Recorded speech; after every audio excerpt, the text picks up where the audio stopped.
Oi, Rock'n'Bolders! Estamos mais uma vez em um ROCKNBOLD TALKS, dessa vez com a banda americana The Technicolors, então confere aí. So, thank you so much for joining me in this interview. I loved the new album, so it's really a pleasure to have you guys in our website. And how have you guys been since the album came out? Are you getting the public response that you were expecting? What were the expectations before the album came out? Expectations were, I think we were just expecting to actually have it see the light of day and have it exist, because it took so long to have it be real. And now that it's real, I think it's a bit hard to reflect on it because it doesn't seem like it's real in some ways that it's actually out there. So I think in that respect, it's a little hard to say like how we feel, how the response has been, other than it seems like it's been very positive. So yeah. Yeah, we, sorry, I'm shutting the windows because it's loud out here. Yeah, we finished it we finished the album like over a year ago now, year and a half ago. So I think the expectation was sort of unknown just because we had been sitting on it for so long, and you just get so used to this thing that you've done, but you don't have any of that feeling of anyone hearing it. And so we just kind of didn't know. And I think we all sort of started to feel a little bit disconnected from it just because we hadn't put it out. And then once it was released, everything kind of shook us back into excitement and that feeling that we are used to when we put something out. And the response has been great. The response has been by far the most overwhelming that we've had for something that we've released, and that's been pretty clear and really cool to see. That's great. And talking about the production, so you guys were recording it since 2019, right? Yeah, it seems, I think so, yeah. Yeah, we started at the very end of 2019. Oh, and how do you think that period, like such a 2 years or something, has impact in the final result? I think it definitely took it from, I think originally we had no expectation of making a record, and it was initially supposed to be just more of a process of writing songs together again. And then it kind of snowballed into feeling like a record as that time kind of developed. So it naturally turned into a record in a way that before we haven't really had the time to space things out. It's always kind of been like, all right, you have this little piece of real estate of time that you can create, and then you're going to either go on the road or busy living life. And so this was this like rare bubble of a situation where we had so much time to sit with the music that we had created, which is very unusual. I've never had that much time from the process of making it to it existing. So I think it just made it, if anything, I think it just made the songs feel more evolved because we had more time to sit with them and overthink them too much, which in some cases is really positive. In other ways probably drove us insane. So somewhere in the insanity of it became a productive exercise. And are all the songs exclusive, or are there any old songs that you've just brought to the studio now in this project? I think they're all new songs. I mean, one of them, I suppose the whole thing was started with a song that we had almost finished when we had written it while we were recording our singles in 2018, I think that was. We had just been recording and releasing singles for fun, and there was one song that we hadn't quite finished yet that we really liked, and we sort of felt like maybe we should just not, for whatever reason, whatever was happening, we just didn't finish it, and we felt, you know, excited about the song, but we didn't want to like rush it or force finishing it. And that song was Dress Up For You, and that was like sort of the thing that it didn't really like spark or start the new record, but it was something that we could kind of rally around when we went in to actually record all of the new songs that we were writing. So, and as we were writing the new songs, we knew that we had this little gem that we were kind of sitting on. And it kind of gave us like a place to, just a good starting point, I guess. And we've noticed a lot of different sounds in this album. What were the biggest influences behind the project? And also, were there any specific sound from any artist or band that inspired the project? I mean, I think just, yeah, you can go for it. Oh, I was going to say, part of it is, there weren't any like specific sounds from other bands or anything like that. I was watching a lot of movies. We were kind of all trying to tap into something that felt like larger than music. And we were all sort of doing that in our own way. But then personally for me, like I was watching a lot of movies and trying to just be influenced by the certain feelings that you have when you watch movies, and or certain films that I really love. And then the other thing is we recorded it in an interesting way that gave us all these different textures throughout different songs. And you know, we were kind of having fun with combining different sonic textures or like genres with, you know, we'd have like a classical guitar part going over kind of a dance beat, things that similar to how we do things in the past, but just in a more evolved way. Yeah, I also think a lot of it was us having the sense of it felt more world connected instead of so insular for us. Like I felt like our travels had played a large part in what we actually were listening to and inspired by. Like we had just done this trip, not right before it, but kind of in the process of where we went to Brazil, and it was definitely played like an influence on like, at least I know for me personally, just like the instrumentation and also just like the feeling that gave, I think inspired certain things in the record, and just an overall like more worldview picture of like what we were creating. I thought really shaped the like, oh, we could actually get a lot more colorful with what we're doing and more expansive, and it doesn't just have to be this like traditional rock band thing, because I don't ever consider us that, but I think this even like pushed the boundaries further for us of like, oh, we can actually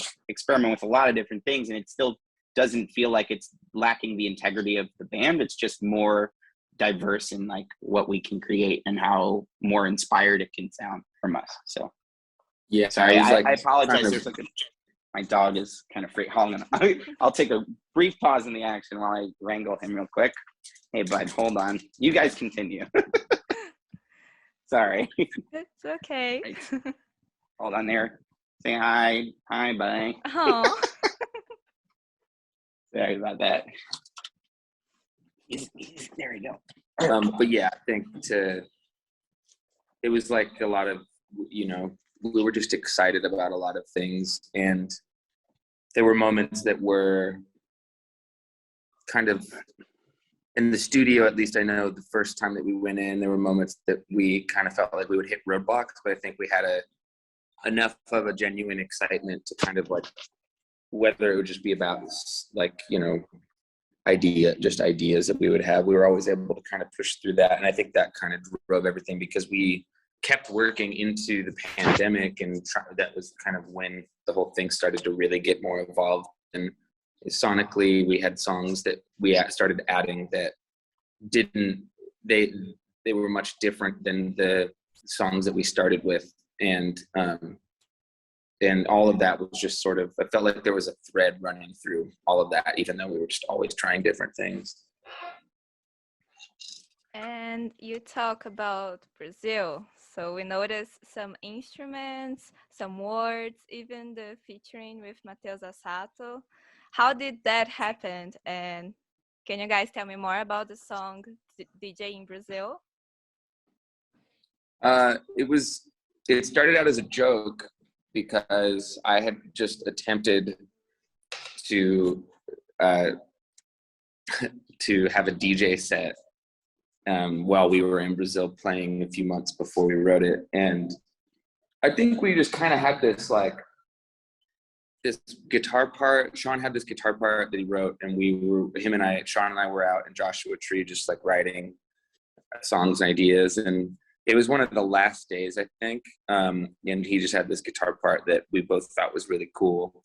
And we were kind of just toying around with melodies, and at some point we're like, na, na, na, na, na, and it just kind of started there. And then I just I remember one of us just muttered like DJ and something, and Sean was like, DJ in Brazil, we should do it. Like, you're literally, you were a DJ in Brazil. And the joke was like that I'll never do a DJ set anywhere but in Brazil. So the song just sort of started there, and it was kind of a fun thing that we just weren't taking seriously at all. And then I think it turned into something that felt more like a really special moment once, we started writing lyrics and adding different textures and having fun. And that song is just a different style for us. Like, we've never really tried something like that. So it was risky, because anytime you do that, you kind of like go way out of your wheelhouse. You can definitely fail big. And I think, I know that we definitely ended up with something that we're all really happy with. And I think it's a cool little like new color that we added to the palette, I guess.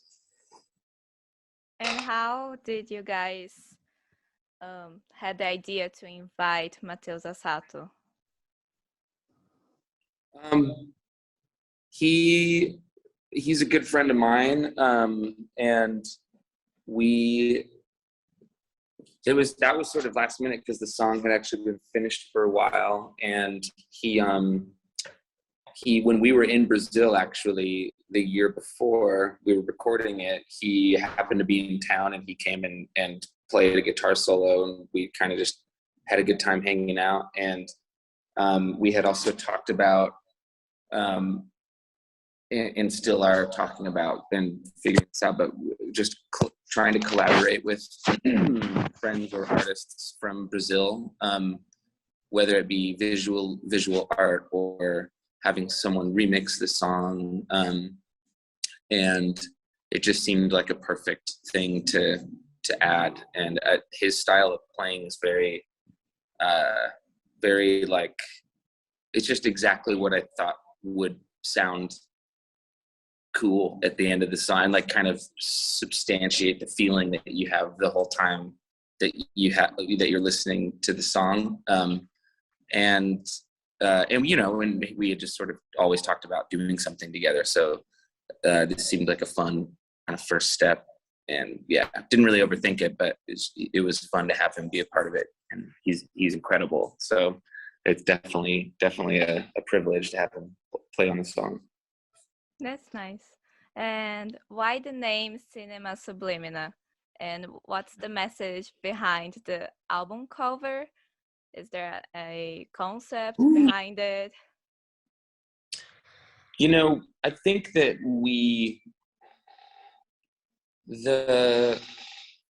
I think there's more of a concept to the album itself and the artwork.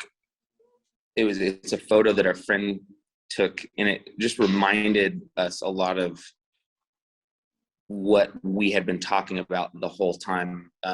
We were kind of like finishing up and pulling everything together on the album. And the album's sort of take on just maybe the speed of life, and I think the way that we observe life while existing in it, and that's sort of a new phenomenon that's come with social internet and just everything that's kind of evolved in that space over the last 10 years. And I think that was just a very influential feeling that we had that we never really defined while we were writing the songs, but it seemed like every song was sort of had a short narrative to it, almost as if it was a short story to you know, in a series, like a short film series or something. And it's sort of just a comment on that feeling of almost the feeling that you have when you leave a movie theater after watching a really amazing film, where you were just able to move through time and space so quickly. You know, some movies cover the span of a week or a month, or, you know, there's a story arc there, and there's a feeling that you have when you leave, because you just left a world where you were moving through time and space, not having to abide by the laws of, you know, the physics of time and space. And so that's all just a fancy way of saying, you know, it's sort of a story of what it's like to get lost in the madness of life for a small moment, and then the feeling that you have when you come out of it. And I think that's something that everyone can kind of relate to some extent in some way. And so it was cool to realize that that's what we were tapping into, because we definitely didn't set out to write a story or a concept record or anything like that. We just realized it was all flowing together and feeling like a complete thought in that way. And we notice, actually we can hear it and see it, that the band has grown a lot over the years, but you guys never lose your identity as a band. How do you think that happens? I think there's a big part of it is just like the initial process of Brennan and I working on things together. It, like, I think we discovered that there's just something about when we're creating a thing together that has its like own little North Star to it, where like we kind of know, no matter how far left or right of center we go with anything, we always end up at this place where it still sounds like us writing a song together, even if it's, you know, whatever that may, you know, whatever style, it just somehow finds its way back there, whether it's just like in the production of it or in Brennan's voice or in the lyrical content. Like, I think there's just like that thing that you get lucky sometimes with people working together on stuff, that over a long period of time, where you just have that sixth sense about style and what you got, you know, taste of things. Like, I think so much of what you know, the bands that I grew up loving had, like, the magic thing that they had was that feeling of like the unwritten feeling of like, oh, that's so their sound and identity, and that just comes with like time. And that's like something that a lot of bands don't think about anymore. It's because like time is not like a thing that people like to talk about. And everyone wants like the song right now, you know. Like we have the luxury of, like, I think everything we do, we really do craft it, and it's not just something like it just kind of gets thrown out on the page. Like, it goes through a lot of like revisions and thought, and through that, I think the refining aspect of it is something that turns into identity for us. So nothing ever feels like it's too forced, and if it did, we would immediately, it's, you know, it gets cut out of the picture, or it ends up in a weird folder that we were like, oh, that idea was cool, and then we continuously have a bunch of songs that never get released. But I think that's like the thing for us that really connects is when we have that meeting of the minds, it just kind of ends up sounding like our identity. And I think that's like a lucky thing. I don't know if it's like a can be explained thing. Yeah, I think it's also just because we're still a band. and there aren't really many bands out there right now. And so I know we felt it. It's like the last decade was sort of the decade of all this new, interesting kind of the age of the solo artist and the bedroom producer, and people really being empowered to do things on their own, which is amazing, and it's yielded some pretty incredible music. But it's also you know, it's hard. I think it's just difficult to be a band without, I guess, to put it simply, it's harder to be a band right now, and things always go ebb and flow, always go in different phases. But the fact that we've always, there's no, I don't think Sean or I could give a reason as to why we are still a band, other than we just are still a band, and that's just what we do. And maybe that we've never, you know, like, we've never had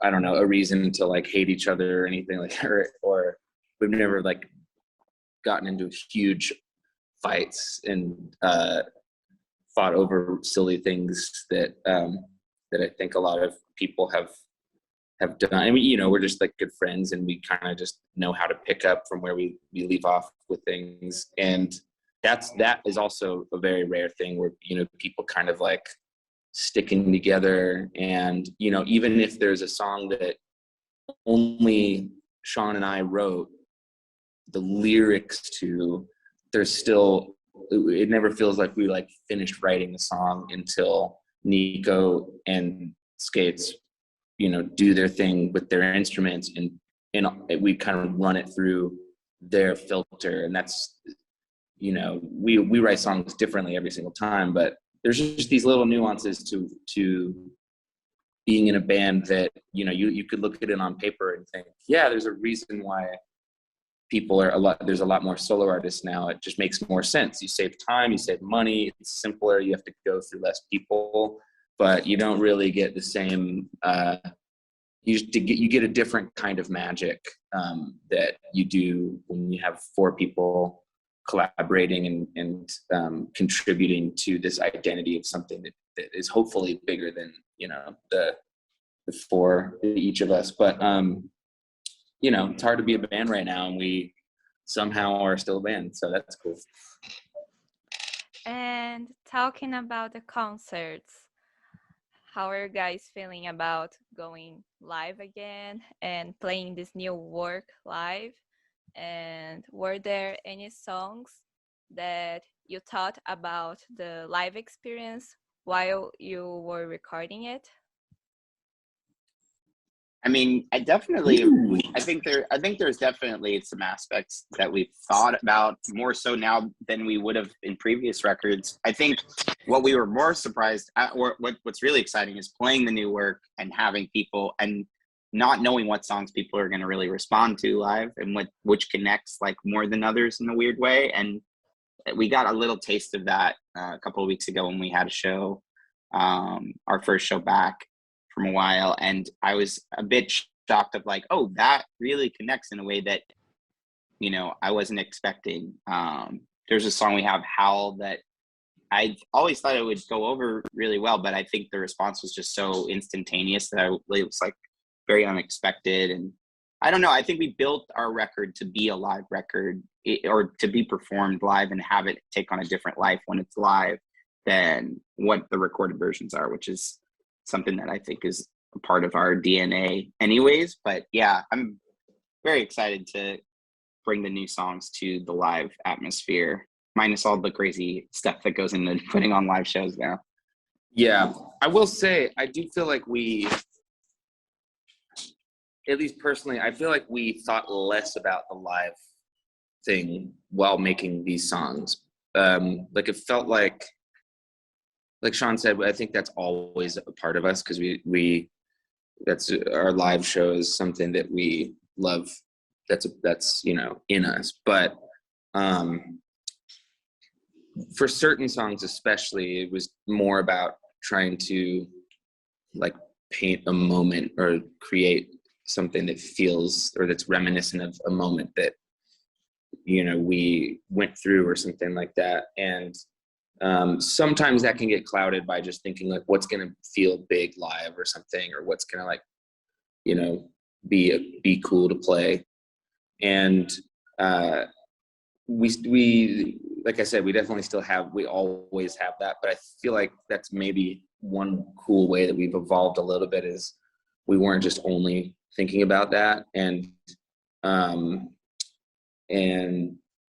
maybe more so with some songs than others too. But it's also just, we never really like worked that way before, which was great. And then yeah, but playing everything live just feels louder and bigger, and that's always nice.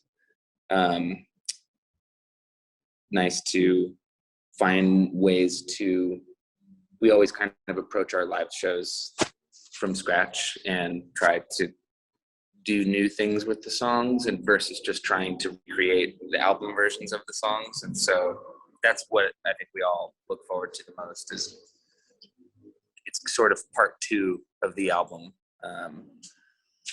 It's the album revisited and to fit a different context, and within you have more limitations when you're playing a show because you only have these instruments, and so it's a nice challenge, but it's exciting to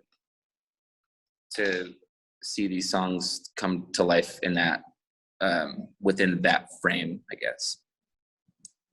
And is there any chance to see you guys live here in Brazil anytime soon? I know that Brennan is here and did the whole DJ in Brazil thing, actually. So are you thinking about coming back with the whole band? Is there a plan for that? If we could do it we're always tomorrow, that talking would be about great. it. Yeah. Yeah, we're always talking about it. It's I think the chances are very high. You know, we love playing here, and obviously have some kind of connection, and you know, we'll be touring at some point, and you know, I'm sure that'll be a part of it. So we'll see. We just don't know when yet, or maybe we do, but we're pretending that we don't. I don't know. Okay, guys, thank you so much for joining me here. If you guys have any message for your Brazilian fans, you can say it now. Brennan, any message for the Brazilian fans?